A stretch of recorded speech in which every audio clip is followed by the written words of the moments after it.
Veo que los niños salen ahora. Muy bien. Pues, los niños.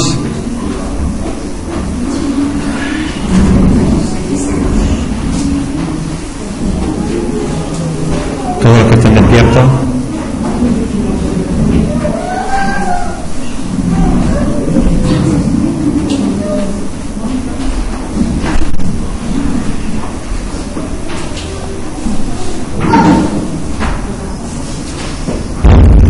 El salmista dice que la ley del Señor le es deleite en su corazón. Así que vamos a escuchar la palabra del Señor y vamos a poner toda nuestra atención para que esta palabra, la cual es del Señor, sea deleite en nuestro corazón. Israel.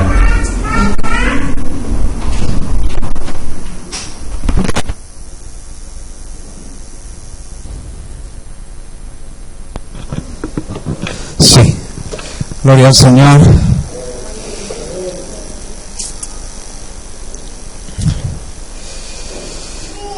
Esta tarde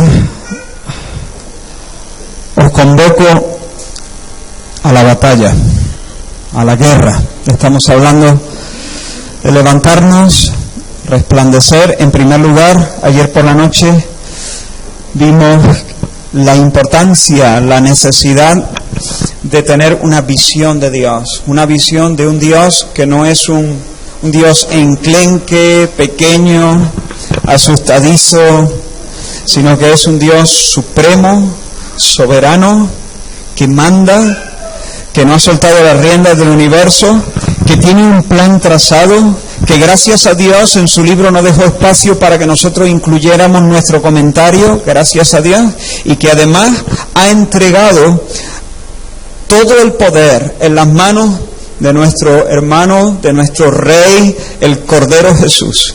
El corderito degollado que venció en la cruz y es el ejecutivo infalible. Nuestro Dios reina, nuestro Dios tiene un propósito cerrado, cabal, y todo ese propósito está en las manos de Jesús y la voluntad del Señor será en su mano prosperada. Esta mañana hemos hablado de la importancia de confiar en el Señor, de descansar en el Señor, de admirar al Señor, de no buscar en el hombre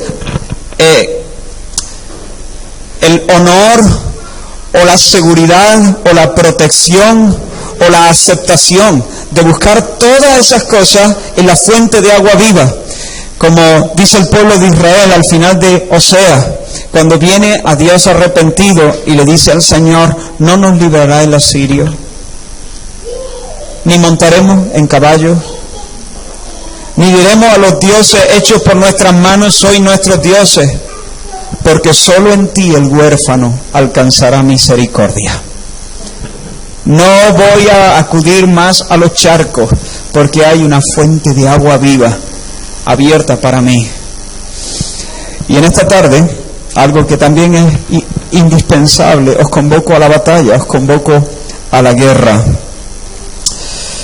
No hay ni un solo discípulo del Señor que no esté involucrado en una batalla a vida o muerte. Si tú no estás luchando a vida o muerte, permíteme que ponga en duda que tú estés caminando cerca del Señor. Si estás caminando cerca del Señor, conoce lo que es una batalla sin tregua contra el pecado. Cada persona en este salón está o bien venciendo al pecado o siendo vencida por el pecado en este mismo momento. Tal vez tengo personas delante de mí que están siendo vencidas por la lujuria. Cuando nadie te ve, tú miras cosas que sabes que no deberías mirar si el Señor estuviese a tu lado. O tal vez hay personas que están siendo vencidas por la ira, por el enojo, o por la mentira, o la envidia, o la pereza, el orgullo, el temor al que dirán, no lo sé.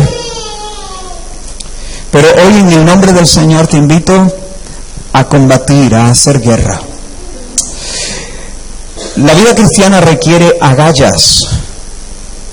El reino de los cielos sufre violencia y los violentos lo arrebatan.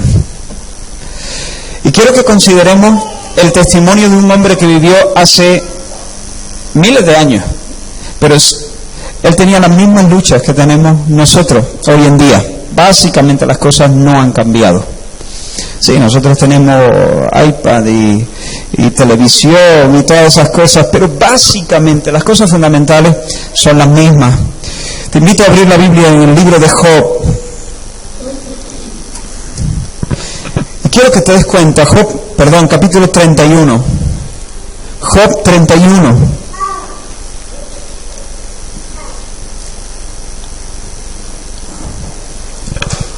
Nuestra tesis en esta tarde es la siguiente. Job sabe ciertas cosas.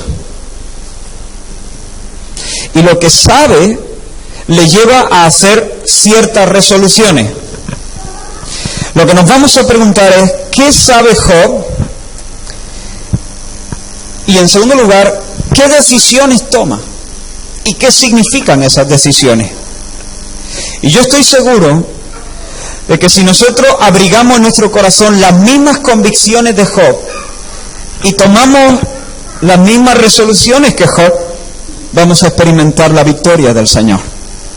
Si nosotros no entendemos las cosas como Job las entendía y no tomamos decisiones firmes, definitivas en nuestra vida, en este sentido, nosotros vamos a experimentar mucha frustración, derrota y vergüenza en nuestra vida. Job 31, y vamos a leer los primeros 4 versículos. Dice la palabra del Señor: hice pacto con mis ojos. ¿Cómo pues había yo de mirar a una virgen? Porque ¿qué galardón me daría de arriba Dios? ¿Y qué heredad el Omnipotente desde las alturas? ¿No hay quebrantamiento para el impío y extrañamiento para los que hacen iniquidad?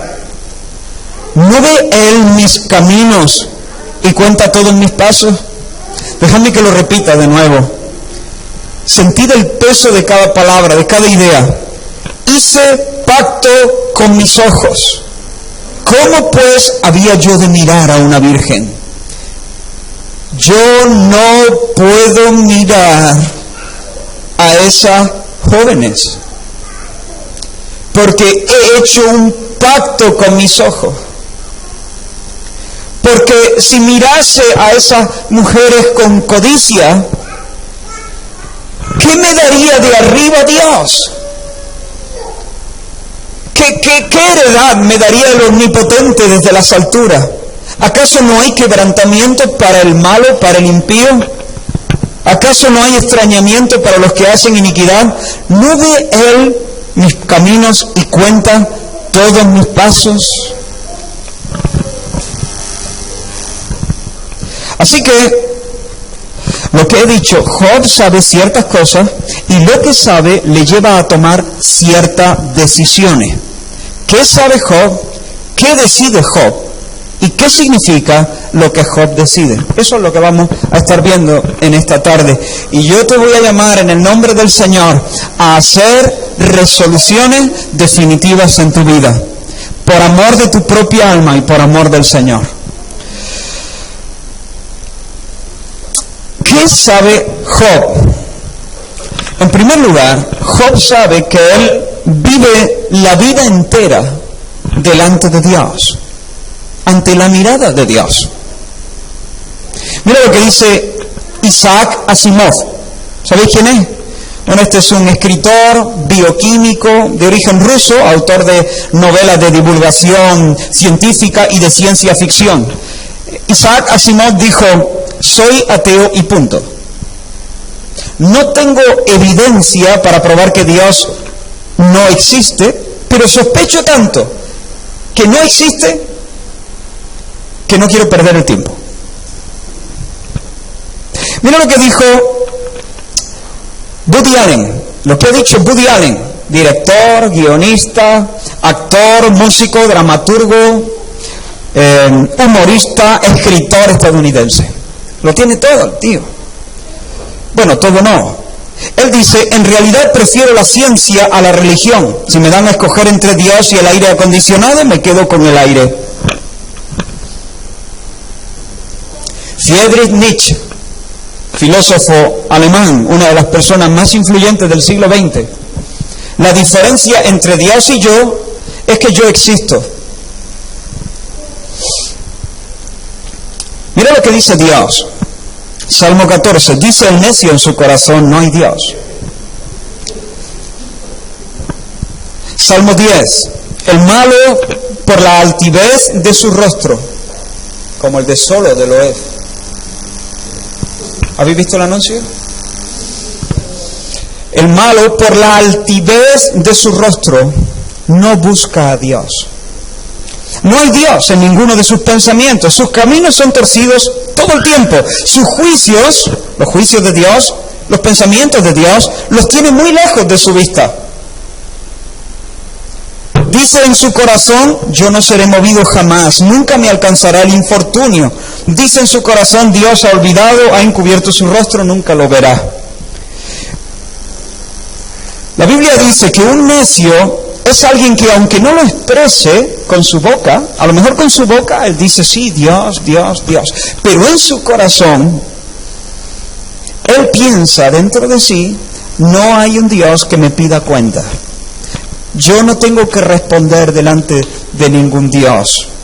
Yo no soy responsable delante de nadie. Dios llama a esas personas necias. Y como son sabios en su propia opinión, ellos se autoproclaman autónomos. Autónomos. Nomos es ley, es decir, yo la ley la tengo dentro de mí. Yo no necesito a nadie que me diga si es a la izquierda o a la derecha. Yo no necesito a nadie que me diga si tengo que hacer esto o dejar de hacer aquello. Yo soy el capitán de mi propia alma. Yo soy el dueño de mi destino. Yo soy el rey de mi camino. Yo soy independiente. La Biblia lo llama necio. Se sobran y se bastan, se declaran independientes de Dios y por tanto no buscan a Dios. No necesitan abrir la Biblia cada mañana para buscar el consejo de Dios. No necesitan ponerse delante del Señor y decirle, Señor, endereza mi camino, ayúdame, muéstrame qué debo de hacer. Hay personas que se jactan de ser independientes. Incluso confesando a Dios. Pero Dios ha dicho, son necios. Y te digo una cosa, no le des más vueltas. Si Dios ha dicho que son necios, son necios. Sin embargo, Job sabe que él vive, habla, trabaja, piensa, juega, adora, se enamora, se cansa, se ducha, discute, envejece, enferma, se cura en la presencia de Dios todo el tiempo. Aquí tienes a Job. ¿Qué sabe Job? Bueno, en primer lugar, él sabe que Dios existe. Él sabe que Dios es, que Dios está presente. Y no solo sabe que Él está presente, sabe que Él es supremo, sabe que Él está por encima de todas las cosas. Él dice, ¿qué me daría de arriba Dios? Así que Dios está arriba. ¿Qué me daría el omnipotente desde las alturas? Es decir, que Dios no solo existe, sino que Dios es supremo, que Dios está por encima tuya, que está por encima de nosotros. Eso es lo que sabe Job en primer lugar. Y no solo eso. No solo sabe que Dios es y que es supremo, sino sabe que Dios sabe. ¿No ve Él todos mis caminos? ¿No cuenta Él todos mis pasos?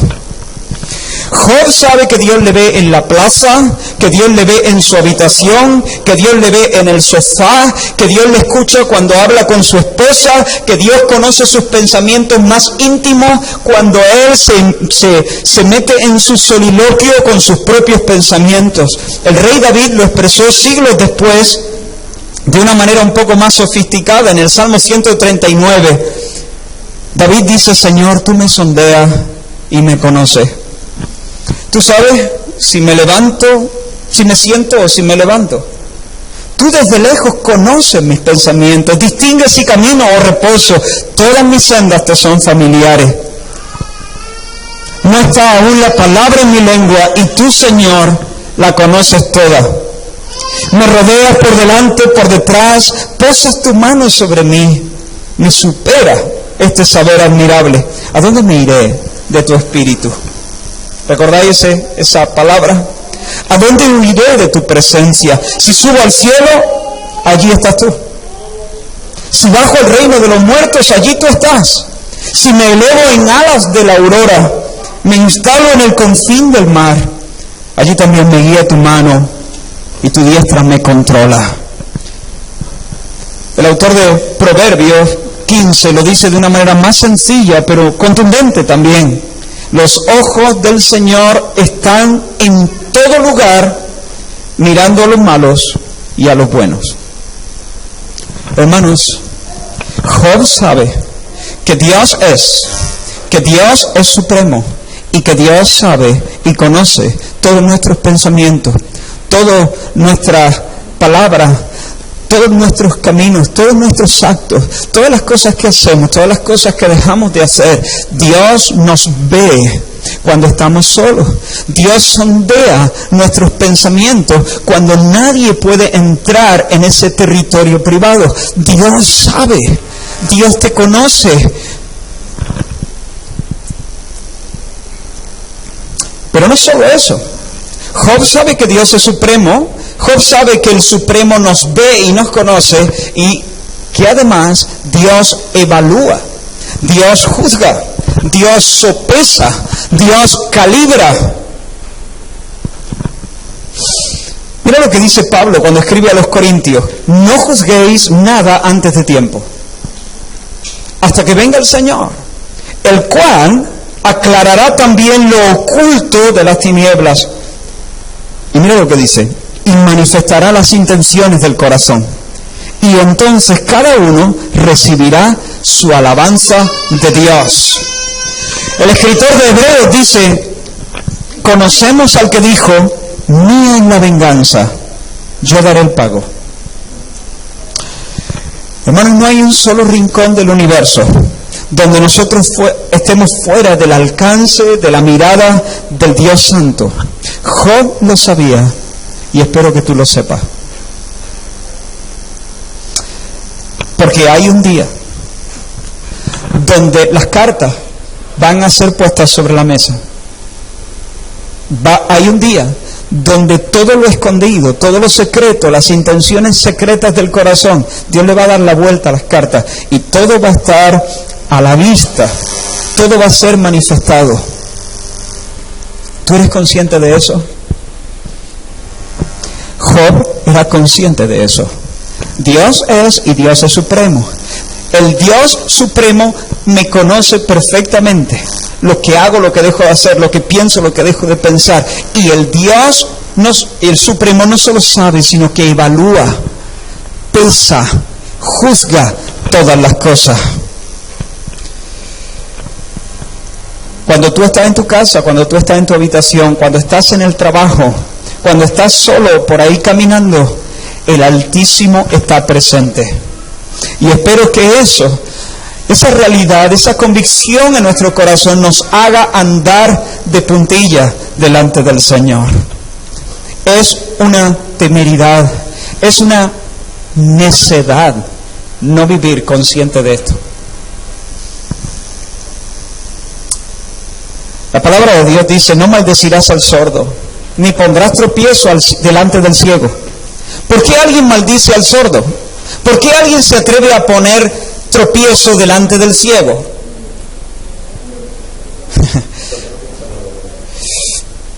Porque dice: bueno, el sordo no me escucha, no me oye, desgraciado, no me oye. Le pongo tropiezo al ciego porque él no sabe que he sido yo. Voy a hacer mi fechoría y todo va a quedar oculto. Dice: no maldecirás al sordo, ni pondrás tropiezo delante del ciego, sino que temerás al Señor tu Dios. ¿Por qué? Porque aunque el sordo no te oye, hay un Dios presente allí, invisible, que te oye. No crecí mucho, pero me crié en mi casa en la sala, en el comedor de mi casa, mis padres habían colgado un letrero, una leyenda en rojo, bueno, eran letras negras sobre rojo, y decía algo así como: Dios es supremo en esta casa, huésped silencioso de nuestra mesa, huésped de nuestra mesa, oyente silencioso de nuestra conversación. Algo así, ¿verdad? Y esas palabras me impresionaban, porque nosotros peleábamos mucho entre los 4 hermanos, y discutíamos, y a veces nos insultábamos, para vergüenza mía lo digo, hasta insultos a veces nos decíamos. Y luego uno pasaba por la sala, oyente silencioso de nuestra conversación.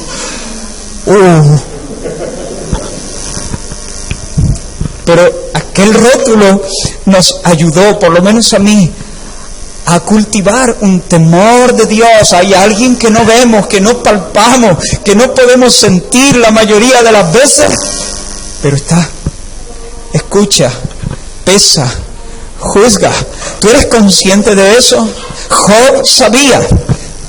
Woody Allen no. Isaac Asimov no. O por lo menos dicen que no. Pero Job sabe que Dios es en las alturas, que Dios conoce y que Dios evalúa. Pero no es solo eso. Job sabe que Dios castiga. No solo discrimina si está bien o está mal, no solo juzga si es bueno o es malo, sino que premia lo bueno y castiga lo malo. Así que Dios es supremo, Dios sabe, Dios evalúa, Dios castiga el mal. Son convicciones que Job tiene en su corazón. Fíjate lo que Job dice: ¿qué galardón me daría de arriba Dios si voy por ahí mirando a las muchachas que no son mi esposa? ¿Qué recibiría yo de parte del Altísimo? ¿Acaso no sé de sobra que hay quebrantamiento para el impío y extrañamiento para los que hacen iniquidad? Job habla de quebrantamiento y extrañamiento. Otras versiones dicen desastre y fracaso, perdición y destierro, calamidad e infortunio, ruina y desventura. Algo chungo, de verdad. Job está seguro de que Dios no puede ser burlado. O como dicen otras versiones, nadie se burla de Dios. Todo lo que el hombre sembrare, eso también segará. Ese es el testimonio claro de las Escrituras. El profeta Nahum dijo: el Señor es tardo para la ira y grande en poder. Y nosotros decimos: aleluya, Dios es tardo para la ira. ¡Qué paciencia tiene Dios! Pero no ha terminado el versículo. Y no tendrá por inocente al culpable. Y nosotros decimos: amén, aleluya. No tendrá por inocente al culpable. Algunos hermanos se burlan de esta idea del castigo divino. Algunos piensan que esto es una reminiscencia de un tiempo pretérito, cuando los dinosaurios gobernaban la tierra, algo del Antiguo Testamento, algo de un Dios terrible que relampaguea desde la cima de Sinaí. Pero esto no tiene nada que ver con el Dios manifestado en la persona de Jesús, por favor. Hermanos, ¿sabes quién habla en la Escritura más acerca del infierno? Jesús. El hombre más manso, más cariñoso, más amable, más santo, más atento, más dulce, el tierno pastor, el indomable, salvajemente libre Señor Jesús. ¿Oísteis que fue dicho? Dijo Jesús: no cometerás adulterio. Pero yo os digo que cualquiera que mira a una mujer para codiciarla ya adulteró con ella en su corazón. Por tanto, si tu ojo derecho te es ocasión de caer, sácalo y échalo de ti. Pues mejor te es que se pierda uno de tus miembros y no que todo tu cuerpo sea echado al infierno. Y si tu mano derecha te es ocasión de caer, córtala.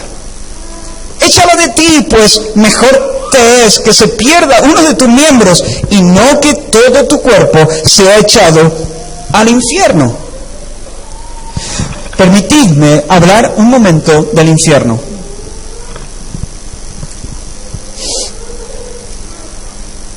Algunos no imaginan lo que significa estar separados de Dios. Algunos hacen chistes con el tema del infierno. No, yo quiero ir al infierno. Allí deben estar todos mis amigos. La gente que mola estará en el infierno. Esta gente no sabe lo que dice. Mirad, aún los más impíos de los hombres, los peores de los pecadores, los campeones de la indecencia, de la impiedad, aún los peores experimentan las gracias de Dios, de muchas maneras. De este lado de la eternidad experimentan de muchas formas la bondad del Señor día tras día. Los peores de los pecadores se gozan de una buena comida, disfrutan del soplo de la brisa en verano cuando cae la tarde, experimentan la alegría de jugar con sus hijos, se bañan en el mar, disfrutan del sabor fresco y dulce de la fruta. Claro, lo hacen sin sospechar que todo eso les viene de la mano de Dios, que hace salir el sol sobre justos e injustos. Son bondades, son regalos de Dios. No lo saben, pero es así. Pero en un momento, llegado el tiempo, toda gracia será retirada. Se acabó. Ni un gozo más, ni una brizna de disfrute más. ¿Por qué? ¿Porque Dios no estará presente? No. Porque Dios estará presente, pero no en su bondad, no para favorecer, sino para castigar, para derramar su ira.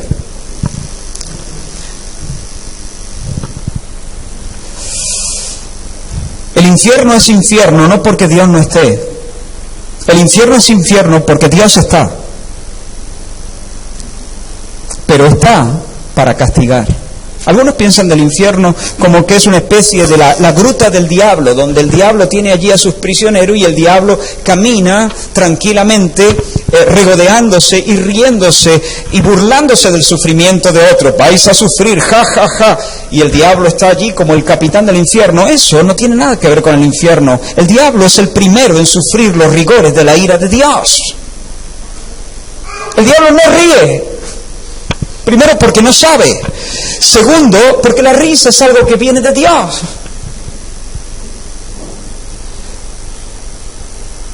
Segundo, porque cuando el diablo sea echado en el infierno,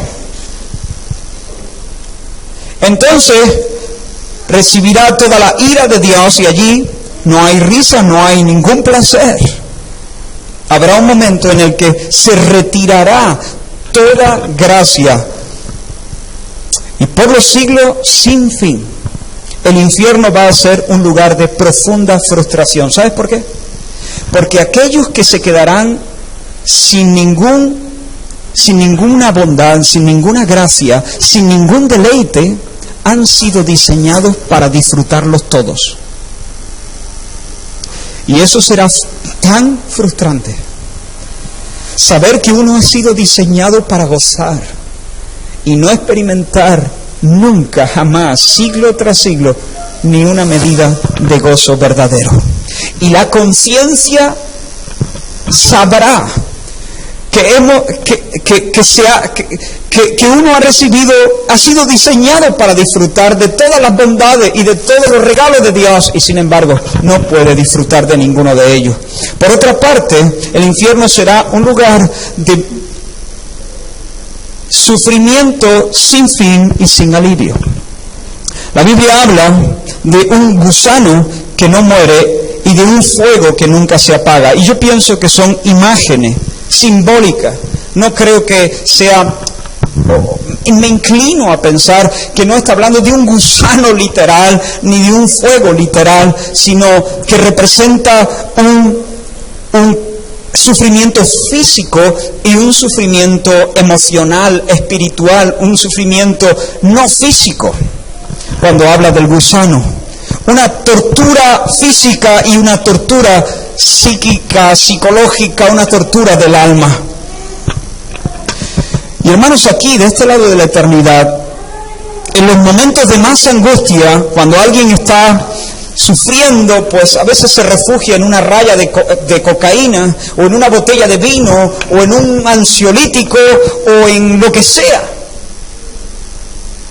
Algunos incluso se tiran por el barranco. Pero en el infierno no habrá botellas de vino, ni un Valium, ni un barranco de donde tirarse. Sufrimiento sin fin, sufrimiento sin alivio, y frustración y vergüenza perpetua. Este no es un tema popular, ni me encanta predicar de estas cosas, pero necesitamos escucharlas, porque están en la Biblia, y no están en la Biblia una vez.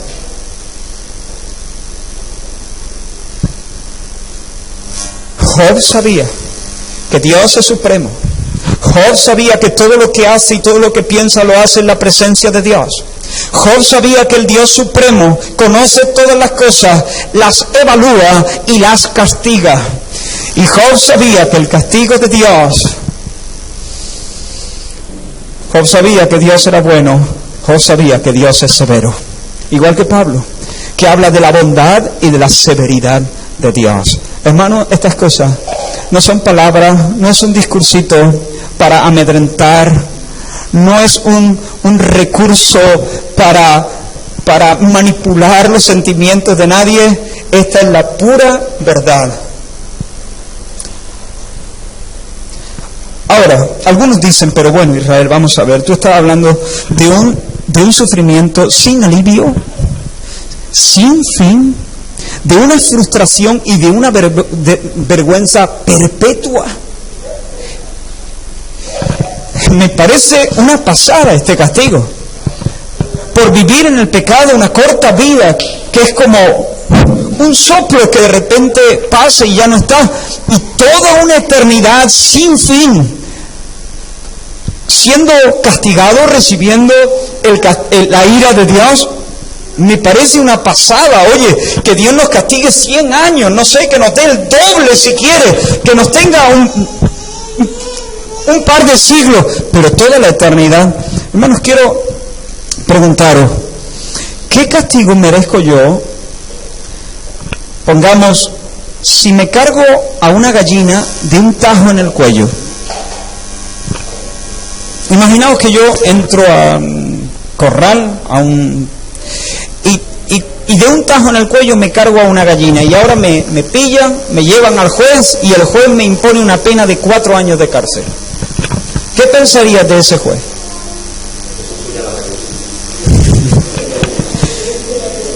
Que son suyas las gallinas, y aparte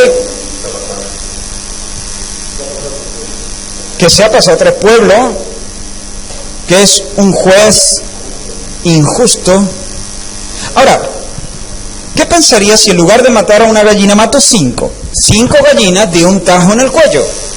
Y ahora ese juez me impone una cadena perpetua. ¿Qué pensarías de ese juez? Una cadena perpetua por matar a 5 gallinas. Dios mío, ¿ese juez quién es?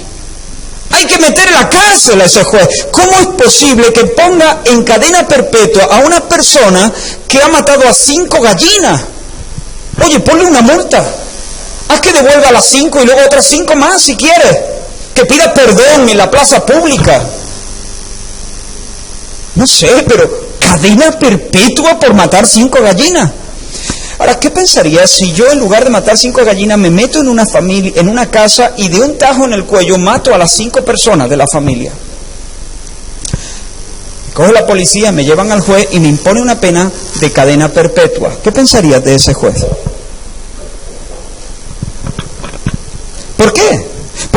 pensaba que el juez se había pasado 3 pueblos y ahora que he hecho exactamente lo mismo, he cogido un cuchillo, tardé lo mismo en matar a las 5 personas, me da hasta escalofríos pensarlo, pero tardé lo mismo, fue un tajo en el cuello, 5 tajos, la misma acción, tardé lo mismo, sudé lo mismo, y ahora ¿no piensas que el juez se está pasando 3 pueblos? Ahora piensas que el juez es justo enviándome a la cárcel con una sentencia de cadena perpetua. ¿Por qué?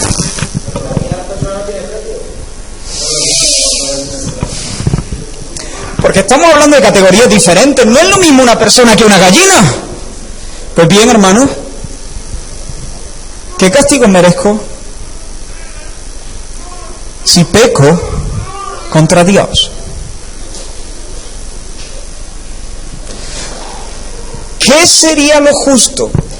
¿Cuál sería el castigo apropiado para una persona que se rebela contra la justa ley de Dios, transgrede sus mandamientos, le desafía, se declara independiente, le traiciona y vive de espaldas, menospreciando su amor, su gracia, su bondad, sus favores, día tras día, tras día, tras día, tras día? ¿Cuál es el castigo? El infierno. No hay, si la condena fuese menor, sería injusto, porque Dios no es una gallina. Porque la dignidad de Dios es infinitamente mayor que la dignidad de todos los seres humanos pesados juntos en una balanza. Los que piensan el infierno me parece una exageración, me parece un desfase completo. Los que piensan así no están entendiendo quién es Dios. Y no están entendiendo la gravedad, la tragedia del pecado. Deberían acercarse más al Señor para que Él nos ayude a entender mejor de quién estamos hablando y cuál es su dignidad y cuáles son sus bondades que estamos menospreciando. Cada vez que yo peco, yo le estoy diciendo al Señor: no me gusta, no te admiro, no quiero ser como tú, yo soy el capitán de mi camino. R.C. Sproul, un famoso teólogo, lo llama traición cósmica. Ahora, hermano,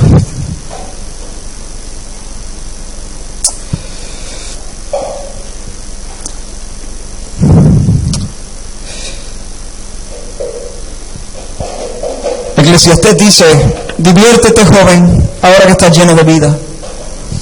Disfruta de lo bueno ahora que puedes. Déjate llevar por los impulsos de tu corazón y por lo que ves, pero recuerda que de todo ello Dios te pedirá cuentas. Aleja de tu corazón el enojo, echa fuera de tu ser la maldad, porque confiar en la juventud y en la flor de la vida es absurdo. El discurso ha terminado, dice el predicador. Ya todo se ha dicho. Honra a Dios y cumple sus mandamientos, porque eso es el todo del hombre. Dios, y así termina el libro, habrá de pedirnos cuenta de todos nuestros actos, sean buenos o malos, aunque los hayamos hecho en secreto. Hermanos míos, si vives en el pecado, terminarás en el infierno.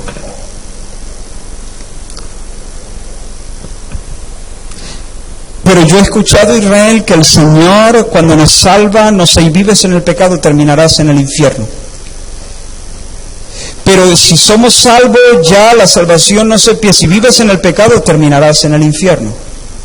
Pero entonces tú me estás sugiriendo que la salvación, te estoy sugiriendo que si vives en el pecado, terminarás en el infierno. De hecho, no te lo estoy sugiriendo, te lo estoy afirmando.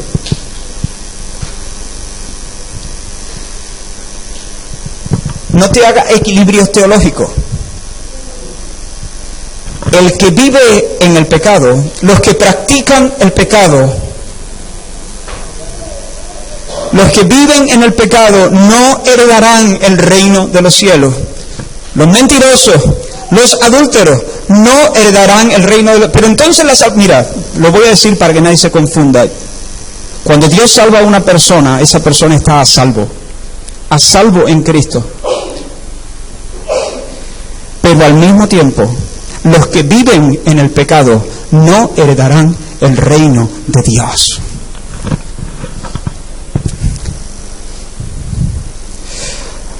Así que hemos visto hasta aquí, hermanos,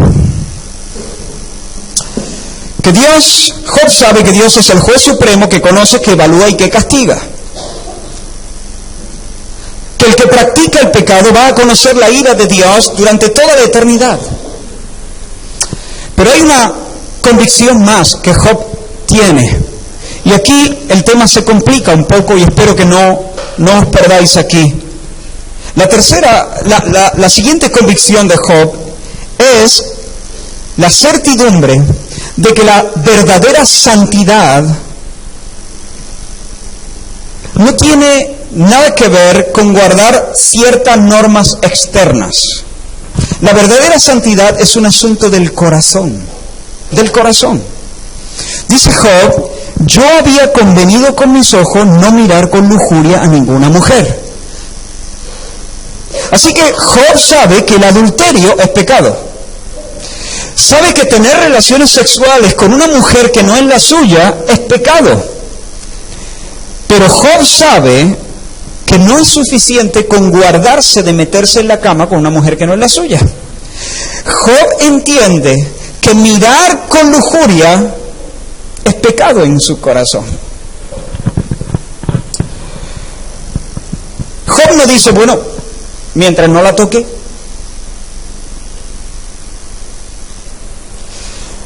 Job sabe que si él abriga pensamiento indecente en su mente, se convierte en transgresor del mandamiento de Dios. Eso le convertiría en un impío delante de los ojos del Señor y en merecedor del justo castigo de Dios. El ojo ve, ahí no hay problema, pero cuando el corazón desea y la lujuria anida en el corazón, en el alma, allí se produce el pecado. ¿Recordáis? Jesús enseñó de esta manera: porque del corazón salen los malos pensamientos, los homicidios, los adulterios, las fornicaciones. ¿De dónde sale? Del corazón. Bueno, me toco aquí, pero podría ponerme la mano aquí. La mente, la parte no física de la persona. El problema no está en la belleza de la mujer. Y ahora estamos hablando de la mujer no porque estoy tocando este tema, sino porque es simplemente el tema que Job menciona ahí, pero podemos hablar de el dinero o de cualquier otra codicia. El problema no está en la belleza de la chica, el problema está en la lujuria, en el enganche que puede haber en mi corazón, en la lujuria y en la incredulidad. Y déjame explicar esto un poquito. El pecado es mucho más que hacer lo incorrecto.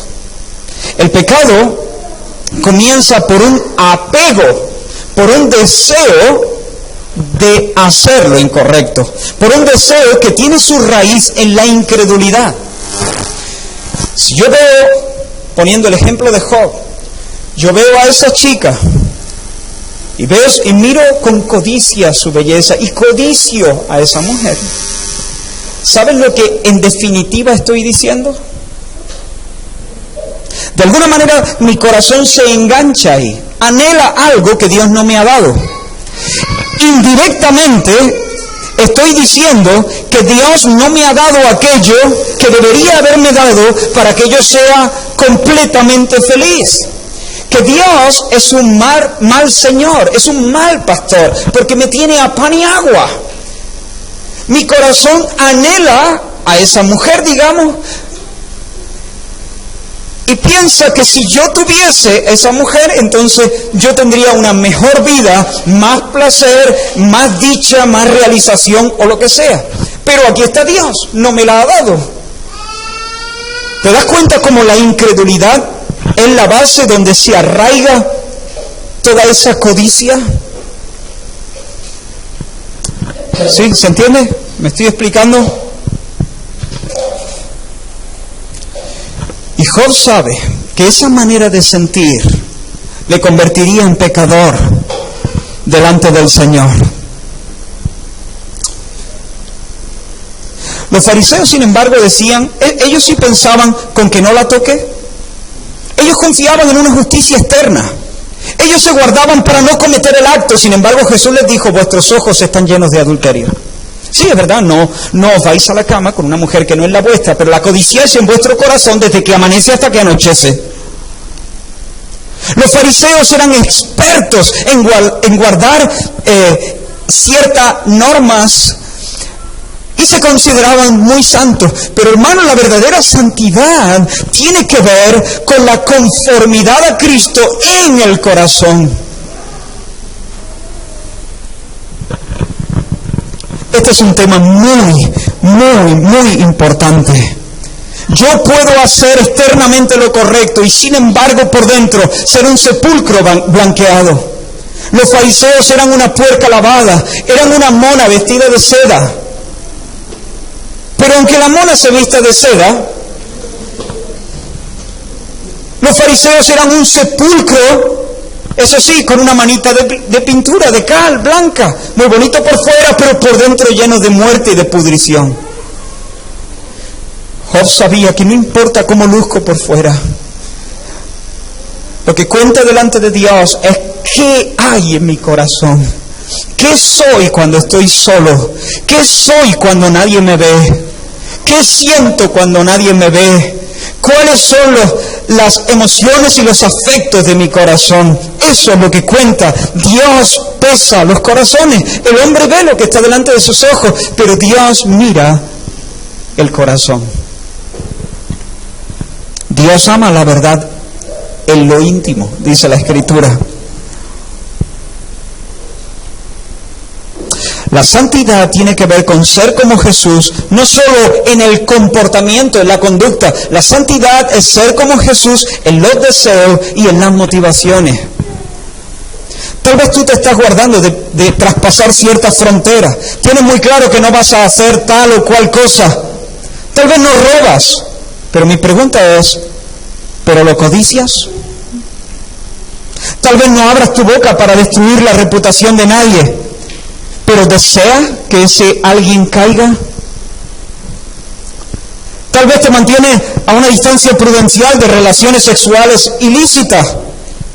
Pero la pregunta es, ¿pero das cabida en tu corazón a fantasías o pasiones que no responden al patrón de santidad de Dios?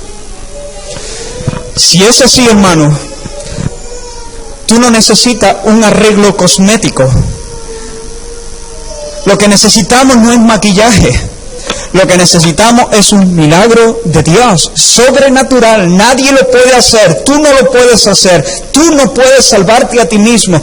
Intentar salvarte a ti mismo es como el que se está ahogando e intenta salvarse a sí mismo tirándose a sí mismo de los pelos. No puedes. Necesitas a alguien externo que te saque de allí. ¿Cómo cambio mi corazón? ¿Cómo cambio mis afectos más profundos? ¿Cómo cambio mis motivaciones más profundas? ¿A qué botón le doy? Necesito un Salvador.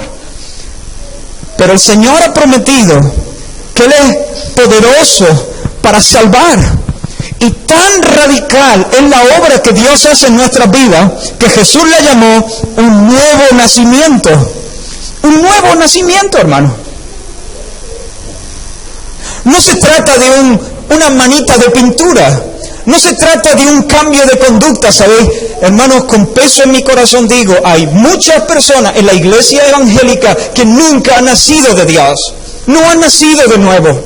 Simplemente dejaron de ir de pesca el domingo y ahora van al culto siempre, no se pierden una. Dejaron de fumarse el tabaco y empezaron a poner ese dinero en la ofrenda. Pero por dentro no han recibido un nuevo corazón y una nueva mente.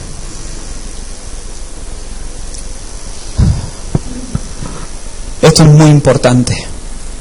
El pacto de Dios está en estos términos. He aquí yo hago un pacto nuevo con vosotros. Quitaré el corazón de piedra, un corazón insensible, que no percibe las cosas de Dios, que no las distingue, que no las saborea. Claro, a ti te dicen Dios es amor, y tú entiendes esa frase porque eres inteligente.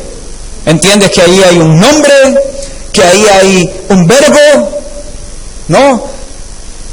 Entiendes la frase, pero no lo sabe, no lo saborea. No sabe a qué sabe. No tiene ni idea. ¿Qué significa eso realmente? No sientes el amor de Dios, no lo percibe. Dios dice, quitaré el corazón de piedra, pondré un corazón de carne.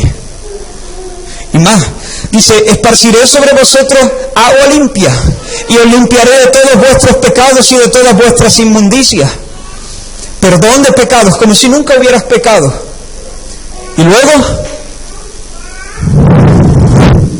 pondré sobre vosotros mi espíritu, y haré que andéis en mis caminos. El pacto que hice con vuestros padres fue diferente. A vuestros padres los tomé de la mano para sacarlos de Egipto, pero ellos se rebelaron contra mí. Qué diferencia, ¿verdad? Imagínate el padre tomando al hijo de la mano. Pero vosotros que sois padres y habéis sido padres de niños pequeños, a veces los niños se enrocan en su posición de rebeldía. Y uno, claro, es más fuerte que ellos y entonces los puede llevar a donde quiere. Pero realmente el niño no está por la labor. Quiere soltarse, tú le aprietas la manita para que entienda el niño quién manda aquí. Y hace bien. Espero que ninguno de vuestros hijos crean que son ellos los que mandan. Los que mandan son los padres. Eso debe estar claro desde el principio. Pero Dios tomó al pueblo de la mano, pero el pueblo se rebelaba. Sí, Dios los llevó fuera de Egipto, hizo que cruzaran el desierto, los metió en la tierra prometida, pero una y otra vez el corazón de ellos se rebelaba contra Dios. Pero yo voy a hacer un pacto nuevo, dice, no como el pacto que hice al principio con vuestros padres cuando los tomé de la mano para sacarlos de la tierra de Egipto. Yo escribiré mi ley en vuestro corazón, no en tablas de piedra, las escribiré en el corazón. Es como si yo pudiera tomar a ese niño rebelde que quiere zafarse de mi mano y yo mismo le pusiera el deseo de ser manso dentro del corazón. Yo ahora puedo soltar a ese niño. ¿Por qué? Porque he producido en él el querer y el hacer. Ya no tengo que andar a empujones, ya no tengo que apretarle la mano. Ahora ese niño su deleite es hacer la voluntad. Mirad, hermano, en el nuevo nacimiento eso es lo que pasa, perdón de pecados. Pero no solo eso, la mente de Cristo, un nuevo corazón, es lo mismo. La mente de Cristo, de tal manera que la persona que nace de nuevo ha experimentado un milagro sobrenatural de Dios, en el que su disposición principal del alma, su alma, se convierte, se vuelve, se inclina a las cosas de Dios. ¿Queréis la prueba del algodón? La prueba del algodón para saber si alguien ha nacido de Dios. El que ha nacido de Dios quiere ser como Jesús. Ama la santidad, ama la voluntad de Dios, ama el nombre de Dios, ama los mandamientos de Dios. Todos quieren ir al cielo, hasta el diablo. Querer ir al cielo no es la prueba del algodón. Querer las bendiciones de Dios no es la prueba del algodón. Ir a la iglesia no es la prueba del algodón. Ofrendar no es la prueba, no es la marca del creyente. Resucitar muerto, tampoco. Predicar como Juan Crisóstomo, tampoco. Una verdadera pasión por ser como Jesús. Un verdadero deseo de santidad. Hambre y sed de justicia. Un corazón que realmente anhela el yugo de Cristo. Mi pregunta es, ¿has nacido de nuevo? ¿Has experimentado que tu alma ha virado? ¿Ha cambiado? De repente te reías de estas cosas, pero ahora las amas, las ves, las comprendes, quieres ser como Jesús. Tienes hambre y sed de rectitud en tu corazón.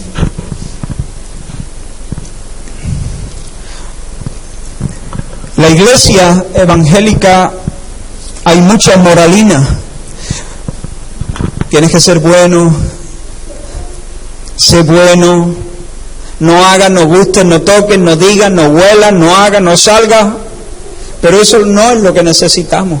Lo que necesitamos es escuchar de un Dios todopoderoso que está presente ahora mismo aquí, en medio de nosotros, y que es capaz de tocarte el corazón y ponerle nuevos afectos, nuevos deseos, nuevas alegrías. Es como cuando las mujeres se quedan embarazadas. Mira, mi mujer era fanática de los donuts le gustan mucho. Así que cuando se quedó embarazada, me presento yo con unos donuts, y yo ya diciendo, bueno, se va a poner contenta. Y me dice, ¿qué? No me quiero comer. Le digo por tomates con anchoa. Tomate con anchoa. Nunca en la vida había tomado tomate con anchoa.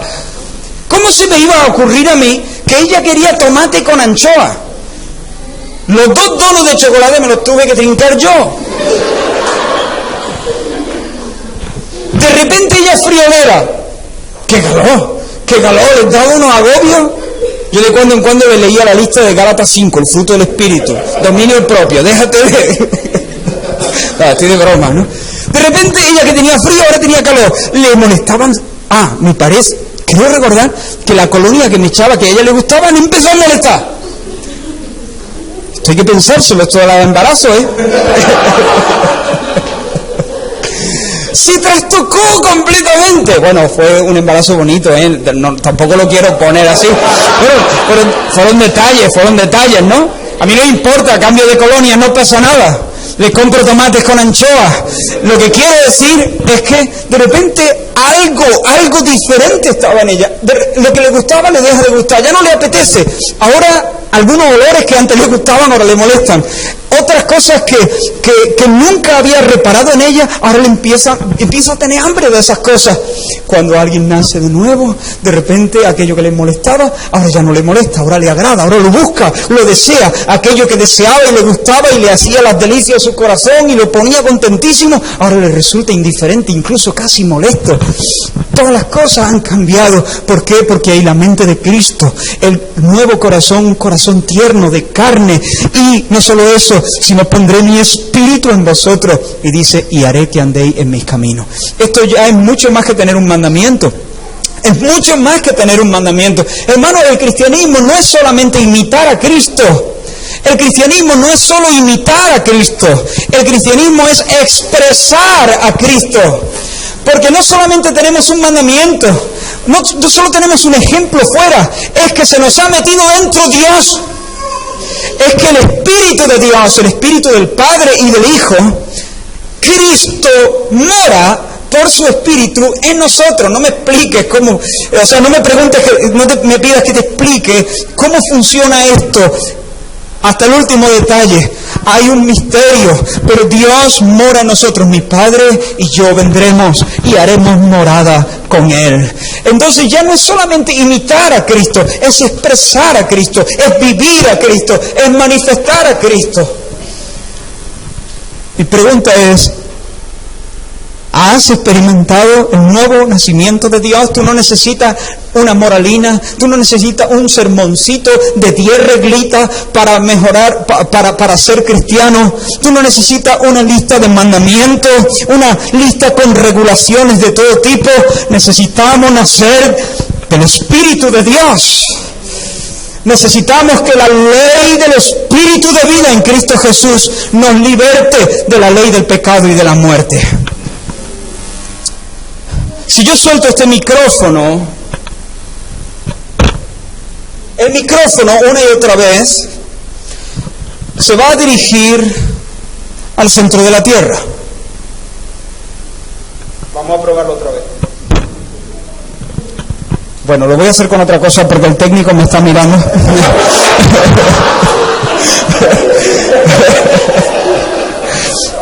no quiero pelea, es más grande que yo.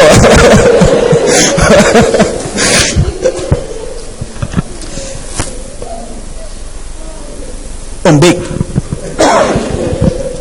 Pero imaginaos que yo le digo a este Big, mira, tú eres un boli especial. Tú no eres un boli cualquiera. Tú eres un Big. Big naranja escribe fino. Big cristal escribe normal. Tú eres un Big cristal. Escribe normal. Eres un Big rojo. Tú no estás hecho para andar siempre en el bolsillo de cualquier tipo. Tú estás hecho para volar, para surcar los aires, para mantenerte en las alturas. Así que ahora cuando yo te cuente 3, yo te pido que tú te mantengas ahí y demuestres que estás hecho para la gloria. 1, 2 y 3. Y el Big se va para el centro de la tierra igual que el micro. Qué manía, ¿no? No, porque están sujetos a una ley, la ley de la gravedad. No me pidáis que la defina, os dije que era de letra. Pero yo sé que todo objeto es atraído al centro de la tierra. Y nosotros diríamos, bueno, es que seguramente este Big tiene la autoestima baja. Hay que subírsela más. No se ha terminado de creer que es un Big cristal rojo y que está hecho para la gloria, no para estar en el bolsillo de alguien. Entonces vamos a ponerle, he hecho esto con jóvenes. Una vez me llevé un muñeco, lo hice con un muñequito al que le pusimos de nombre Nicodemo. Un muñequito negrito, ¿no? Negrito así chiquito, muy bonito. Y entonces yo le dije al muñeco, Nicodemo, tú no estás hecho para estar ahí, quieto, impasible. Tú estás hecho para correr, para ser libre, para moverte. Así que te voy a contar 3, Nicodemo, y cuando cuente 3, quiero que saltes de ahí, quiero que corras, Nicodemo. 1, 2 y 3. ¿Y el muñequito? Pero entonces le dije, pero hermano, dije lo mismo, ¿no? Dije, este muñeco seguramente tiene la autoestima baja, vamos a hacer algo, vamos a ponerle música, vamos a hacer que se venga arriba Nicodemo. Entonces le puse la música de Rocky, ¿no? Chan, chan, chan, chan. Y podéis imaginar, ¿no? Allí me pusieron con un equipo de sonido, chan, chan, chan. Nicodemo, tú no eres un muñeco cualquiera, tú eres Nicodemo, tú estás hecho para la gloria. Tú, chan, chan, imaginaos, no sé. Un hermano que me acompañaba, un hermano este todavía no conocía al Señor, yo me lo había llevado conmigo con toda la intención. Me dice, Israel, tío, yo pensaba que se levantaba algo.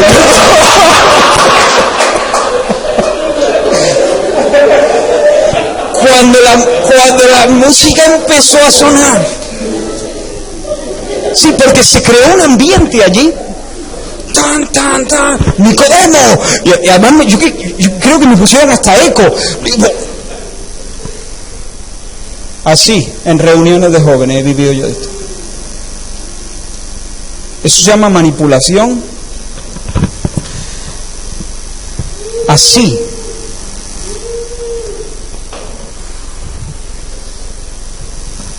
Chupinazos de autoestima. Sobredosis de piropo. Pero el Big, el micro y Nicodemo están sujetos a una ley.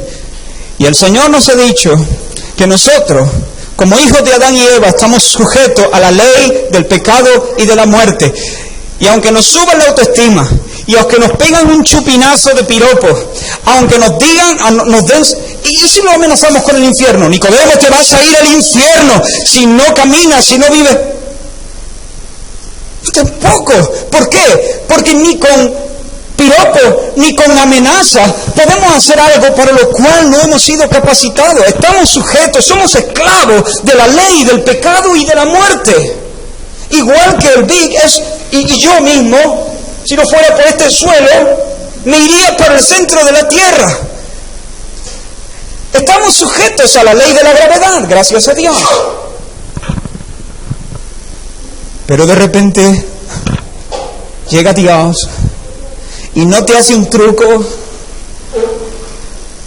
sino que te transforma y cambia la naturaleza del muñeco y lo convierte en un ser humano, y cambia la naturaleza del Vic y lo convierte en un pájaro. Hace una nueva criatura. Eso es lo que Dios hace. No te suelta un sermón y apáñatela. No te dice, no te da una regla, 10 reglas para que tú las hagas y esfuérzate. Dios cambia tu mente, cambia tu corazón, imparte su aliento, el aliento del Todopoderoso, como dijo Eliú, creo, en el libro de Job, el soplo del Omnipotente, el Espíritu de Dios, el Espíritu Santo, y haré, yo pondré en vosotros mi espíritu y haré que andéis en mis caminos. Todo esto ha sido un paréntesis. Por lo tanto, el tiempo que empleé no cuenta. La circuncisión no es nada. La incircuncisión no es nada, sino una nueva creación, dice Pablo. Eso es lo que cuenta. Haber experimentado el milagro todopoderoso de Dios, trayendo una nueva naturaleza. Ahora, eso sí, hasta aquí hemos considerado 3 certezas de Job. En primer lugar, Job sabe que vive delante de Dios, bajo la mirada del Dios Altísimo, que es supremo sobre todas las cosas, que conoce y que evalúa todas las cosas. En segundo lugar, sabe que Dios no tiene por inocente al culpable y que no solo evalúa, sino que castiga. Castiga. En tercer lugar, hemos visto que Job sabe que la santidad es mucho más que acomodarse a ciertas reglas externas, es mucho más que conducta, es mucho más que lo que hacemos o lo que dejamos de hacer, sino las intenciones y los deseos más secretos del corazón. Así que Job sabe que el pecado cometido con la mente es tan pecaminoso como el cometido con las manos. Sí, es verdad, y esto hay que reconocerlo, que no tienen las mismas consecuencias. Pero delante de Dios es tan pecaminoso el adulterio aquí que el adulterio cometido físicamente. Pero quiero llegar al final y quiero que prestes atención en este punto. Si tú me has seguido hasta aquí, tal vez te resulte un poco sorprendente por qué la resolución de Job, y aquí vamos a su resolución, es: hice un pacto con mis ojos. Si el pecado no está en los ojos, ¿por qué razón Job hace un pacto con los ojos? Jesús enfatiza que el adulterio es algo que podemos cometer en nuestra mente. Podemos cometer adulterio sin ni siquiera acercarnos a ninguna mujer o a ningún hombre, ¿sí o no? ¿Por qué Jesús nos dice: sácate el ojo o córtate la mano? No han faltado trágicos ejemplos en la historia de la iglesia donde personas literalmente se han sacado el ojo derecho, solamente para descubrir que con el izquierdo veían igual de bien. Y si se hubiesen sacado los 2 ojos, descubrirían que en su mente, su memoria, les proporciona las imágenes. Es que el adulterio no está aquí, está aquí, en el corazón del hombre. Pero entonces, ¿de qué va esto, hermano? Esto de sacarse el ojo, ¿qué es entonces? ¿Por qué? ¿Qué quiso decir Jesús cuando dijo córtate la mano o sácate el ojo? Y aquí, hermano, aquí va el reto de esta tarde. Aunque la regeneración, como he dicho, es un milagro de Dios, aun cuando Dios nos hace nacer de nuevo y nos da una nueva mente y un nuevo corazón, y pone nuevos afectos en nosotros, de tal manera que la inclinación de nuestra alma ha cambiado completamente. Antes amábamos el pecado, ahora odiamos el pecado y amamos la santidad y lo hacemos de todo corazón. Pero aunque eso es así, si no es así, ya sabes, a partir de ahora no hace falta que me escuches.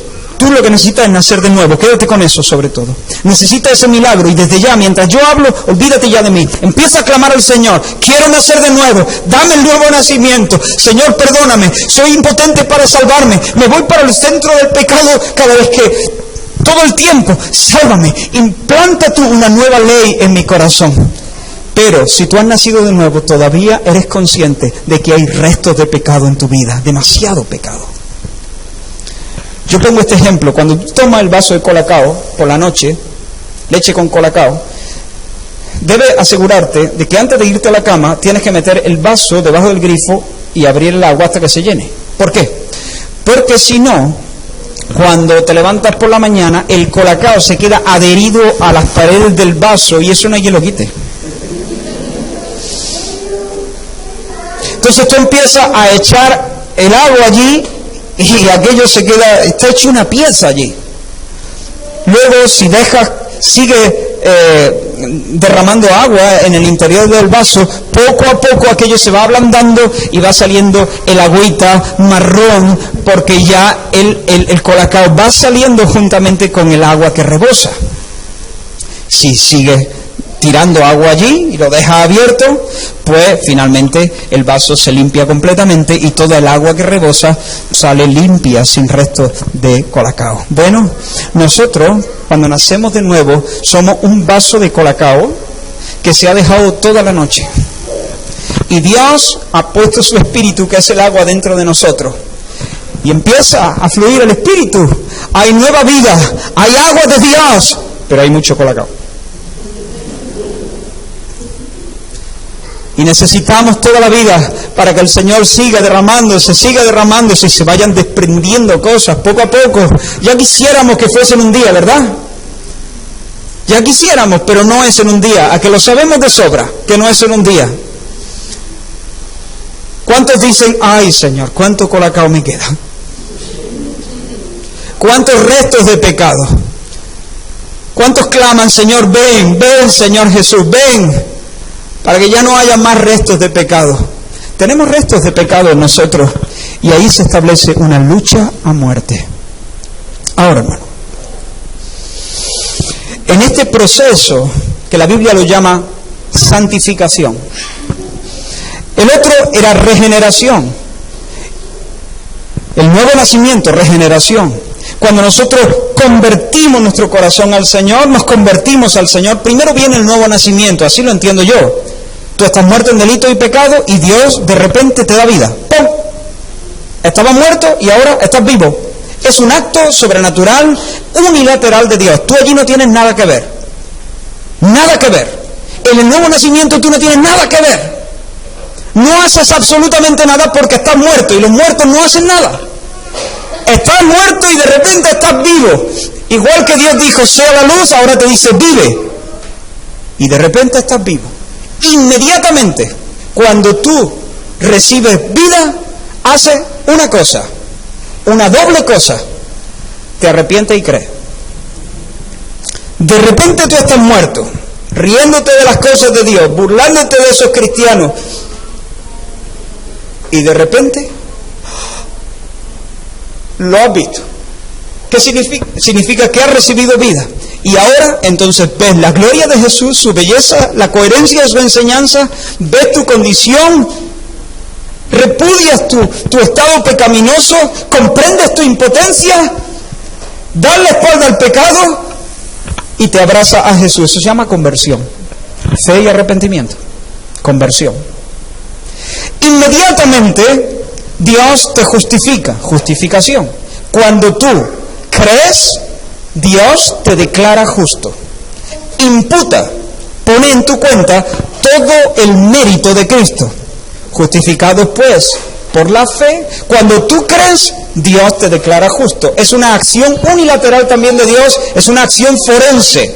Tú ahí no haces nada. Pero a partir de ahí se inicia un proceso que se llama santificación y ese proceso dura toda la vida. ¿En la regeneración hiciste algo? No. Recibiste sencillamente vida. ¿En la conversión hiciste algo? Sí.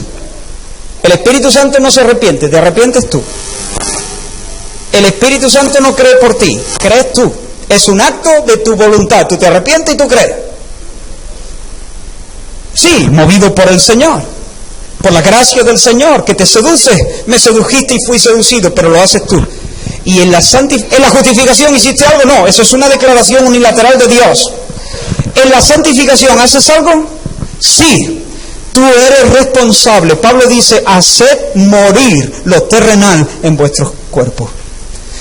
Tú eres el que haces morir el pecado. Y aquí y estamos llegando a la mitad.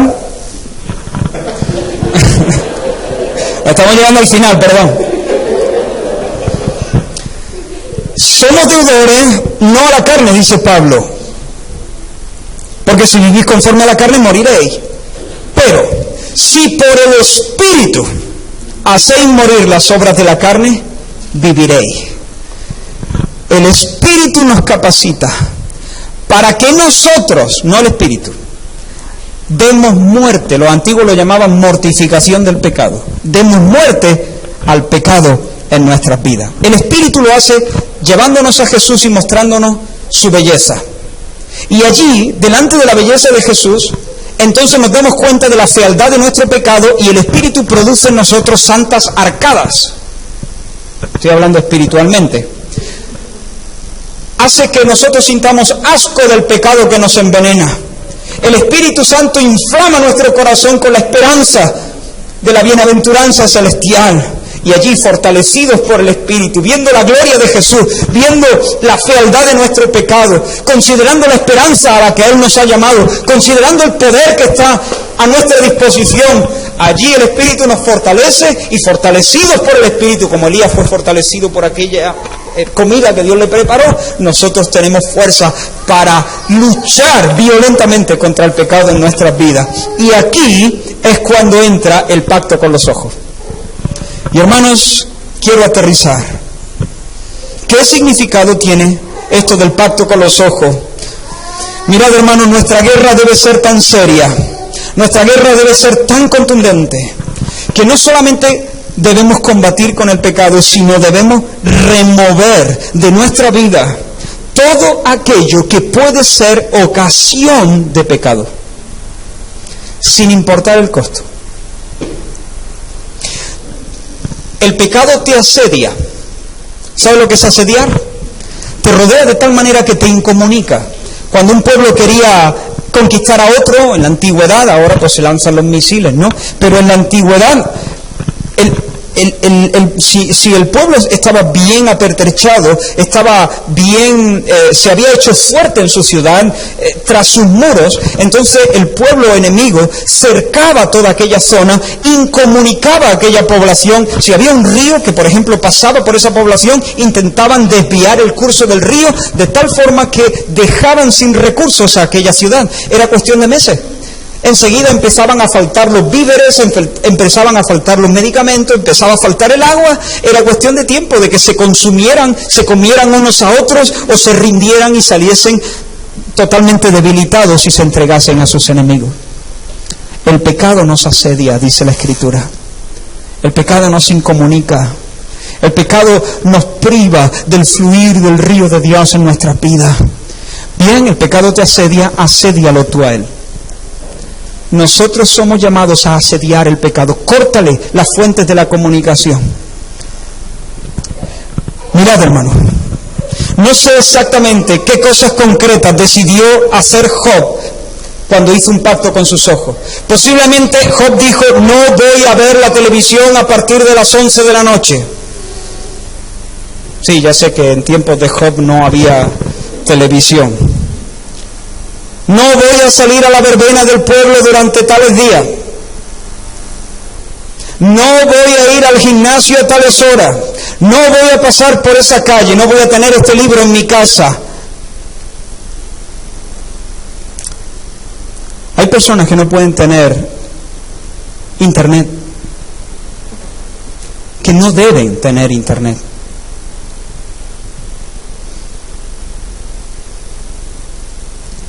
Hay personas que para ellas sacarse el ojo derecho es cancelar su contrato con internet, o a lo mejor ni siquiera tener móvil, o a lo mejor ni siquiera tener iPad,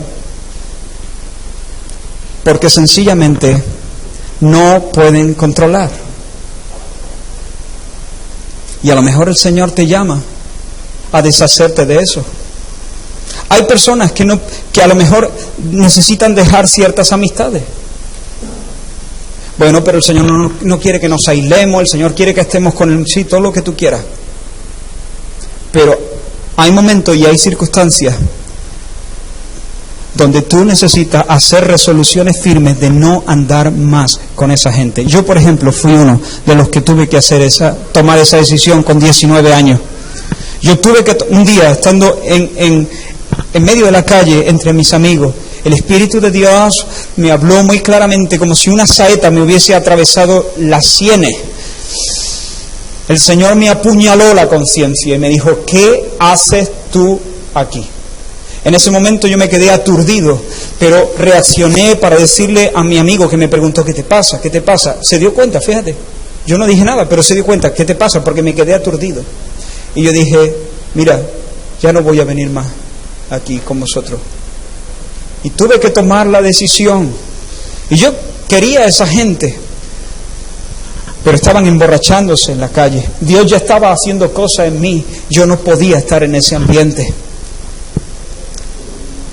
¿De qué manera puedes asediar tú al pecado? ¿De qué manera puedes tú sacar ese ojo o cortar esa mano?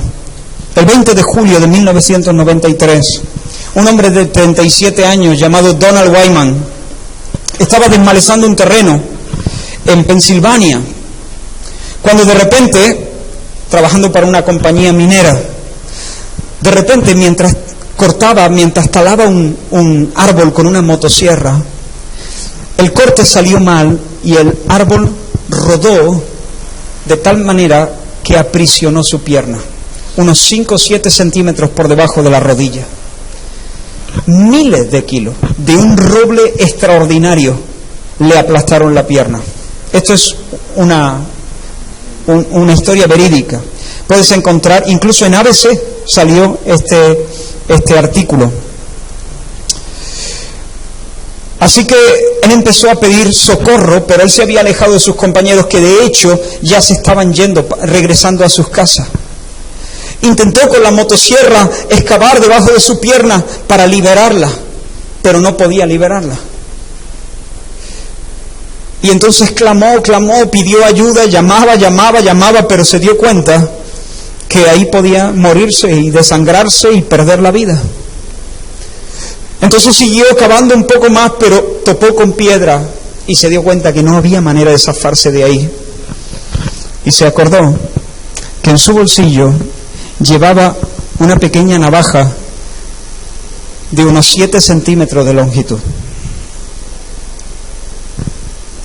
¿Cuento el resto? Tiró del cable de la motosierra y lo sacó. Se hizo un torniquete.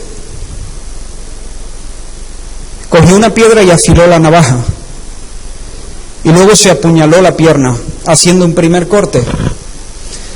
Dice que se asustó cuando vio la sangre salir. Y entonces se detuvo.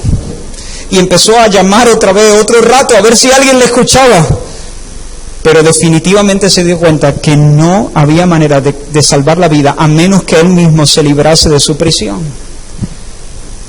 Dice que cuando volvió a apuñalarse la pierna, cuando volvió a hacer un corte para cortar los pantalones, oró. Pero enseguida dejó de orar, porque dice que se concentró tanto en su trabajo que ya ni siquiera pudo orar. Y en unos minutos él había cortado el pantalón vaquero y la piel y el hueso y los músculos y todo. Se había cortado la pierna y se había liberado. Se arrastró como unos 30 metros hasta su topadora. Después fue unos 700 metros hasta su furgoneta, y después condujo con ayuda de una lima, porque claro, le faltaba una pierna, 2 kilómetros hasta una granja cercana. Allí a gritos llamó a quien fuese. Salió el granjero Huber, de unos 40 y tantos años de edad, y le dijo: me he cortado la pierna. Entonces enseguida Huber se subió a su coche, lo metió a él y condujo hacia el hospital más cercano. Y dice la historia. Bueno, antes de deciros eso, hermanos míos, ahora te toca a ti hacerte el torniquete. Ahora me toca a mí hacerme el torniquete. Ahora te toca a ti coger el cuchillo y cortar aquello que nos aprisiona. Sé que Dios ve, sé que Dios juzga, sé que Dios castiga el pecado. Sé que Dios no tiene por inocente al culpable. Sé que la verdadera santidad tiene que ver con conformidad a Cristo en el corazón. Pero ahora, sabiendo todas esas cosas, estoy determinado a luchar a vida o muerte contra el pecado y contra toda fuente que pueda alimentarlo. Yo te pregunto, ¿tienes que dejar amigos? ¿Tienes que cancelar relaciones? ¿Tienes que tirar la televisión? ¿Tienes que pegarle una patada al ordenador? ¿Tienes que tirar literatura? ¿Tienes que cambiar de acera? ¿Tienes que frecuentar a otros barrios? ¿Tienes que dejar el gimnasio? Me da igual lo que tengas que hacer. No estamos jugando, esto es una cuestión de vida o muerte. Tu alma y la mía están en juego. Cualquier persona, no hay ni un cristiano que llegue al cielo que no haya luchado a vida o muerte con el pecado, ni uno. Los que llegan al cielo vienen de haber vencido una batalla a vida o muerte contra toda forma de pecado. Aquí no vale decir, bueno, hay otros peores que yo.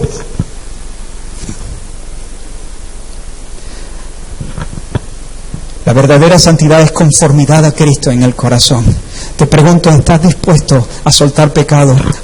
¿Estás mirando cosas que el Señor no puede aprobar? ¿Estás entreteniendo pensamientos que el Señor no puede deleitarse en ellos? ¿Estás guardando rencores? Y hermano, lo último que digo, ¿qué motivó a Donald Wayman a cortarse su propia pierna? Quiero leeros algo que él mismo dijo en una entrevista. Pensé, tengo que salir de esto por mi familia. Tengo muchas razones para vivir. De hecho, la historia cuenta, Hoover, el granjero, dio testimonio de que el tipo sin pierna, en un momento, cuando iba en camino del hospital más cercano, le dijo que redujese la velocidad. Es decir, Donald Wayman, que se había cortado la pierna, le dijo al granjero que iba conduciendo, no vayas tan deprisa. Claro. A ver si después de la que hemos liado ahora nos vamos a matar en una curva. Quiero vivir, quiero ver a mis hijos crecer, quiero ver a mis hijos casándose, tengo un montón de razones para vivir. ¿Por qué Donald Wayman se apuñaló la pierna? Porque quería vivir. ¿Por qué Donald Wayman se hizo daño? Porque no quería recibir daño. Hermanos, cito a un pastor, el fuego de los placeres de la lujuria se combate con el fuego de los deleites de Dios. Tenemos que combatirlo con la sólida promesa de una felicidad superior. Cuando hacemos pacto con nuestros ojos, como lo hizo Job, nuestro propósito no es meramente evitar alguna cosa erótica. Nuestro propósito es obtener algo más excelente. ¿Por qué nosotros tiramos el ordenador? ¿Por qué nosotros abandonamos amigos? ¿Porque somos unos tipos grises que nos gusta sufrir? No, porque queremos disfrutar de todos los deleites. No queremos comernos un trozo de tarta, queremos comérnosla entera. Nosotros, mira, nuestro problema no es que tenemos hambre de gozo y de deleite. Nuestro problema es que nuestro hambre de deleite es pequeño, enclenque. Lo que Dios tiene que hacer en nuestras vidas es aumentar nuestro deseo de gozo. Porque cuando aumentamos nuestro deseo de gozo, entonces somos capaces de privarnos de los deleites temporales del pecado, como hizo Moisés. Renunció a los deleites temporales del pecado. ¿Por qué? Porque tenía puesta su mirada en el galardón. Moisés dijo, como el de Ikea, Yo no soy tonto. ¿Eso es de Ikea? Mediamar, yo no soy tonto. Yo me privo de esto, pero me privo de esto no para sufrir, porque entonces voy a ganar puntos para Dios. Mira Dios lo que hago, mira de lo que me privo. No, tú no tienes puntos. Esto, en la vida cristiana no va por puntos. Me privo para estar abierto para recibir toda la herencia de Dios. Vivo en tiendas como Abraham. ¿Por qué? ¿Porque me gusta vivir en tiendas? No, porque estoy esperando una ciudad que tiene fundamentos, cuyo arquitecto y constructor es Dios. A mí esas ciudaditas de pacotilla no me van. Yo quiero la gran ciudad que Dios me ha preparado. ¿Y saben lo que dice Hebreo? Que por cierto, Dios se las había preparado. Y que Dios no se avergüenza de llamarse Dios de ellos, porque por cierto, les ha preparado una ciudad. Hermano, ten ansias de lo mejor. Cree en el Señor Jesucristo. Y ahora termino diciéndote, levántate hoy con esas convicciones firmes en tu corazón y pregúntate, Señor, ¿estoy luchando convenientemente contra el pecado y la tentación? Señor, ¿estoy flirteando de alguna manera? Señor, ¿estoy rozando el pecado? A ver hasta dónde puedo llegar sin caer. A ver hasta dónde puedo probarme. ¿Estoy coqueteando con el mundo? ¿Estoy dándome licencia? La pregunta no es ¿hasta dónde puedo llegar? ¿Puedo poner la mano aquí y aquí? Y aquí, Señor. Y aquí. Uy, quema. Bueno, la voy a dejar ahí. Hermano, seamos serios. La pregunta es, ¿cómo puedo mantenerme en una posición que me ayude a heredar la gloria? Aquellos que aspiran, que anhelan gloria, honra e inmortalidad, dice la Escritura. Amén. Así que vamos a orar. Pídele al Señor, si hay algo en tu vida ahora mismo, a lo que tú tienes que apuñalar, que tú tienes que renunciar, y en el nombre del Señor toma el cuchillo. Yo no sé lo que puede ser, relaciones, amigos, escritos que tienes, yo qué sé, películas que guardas, que tú dices, bueno, pero yo conozco cristianos que las ven, y a mí ¿qué me importa si hay cristianos que las ven? La cosa es, eso te mantiene en la posición que te va a hacer heredar todos los goces del Señor. Maneras de vestir, ropas que tienes. No sé, hermano, no quiero ser legalista, no quiero daros la listita. Si tú sientes que no has nacido de nuevo, que tú dices, es que yo amo estas cosas, entonces dile, Señor, sálvame. Cambia mi mente, renueva mi mente, cambia mi corazón. Y si tú sientes que has nacido de nuevo, pero Dios te está llamando a ser más decidido, más violento en la lucha con el pecado, toma ahora mismo la decisión. Toma decisiones.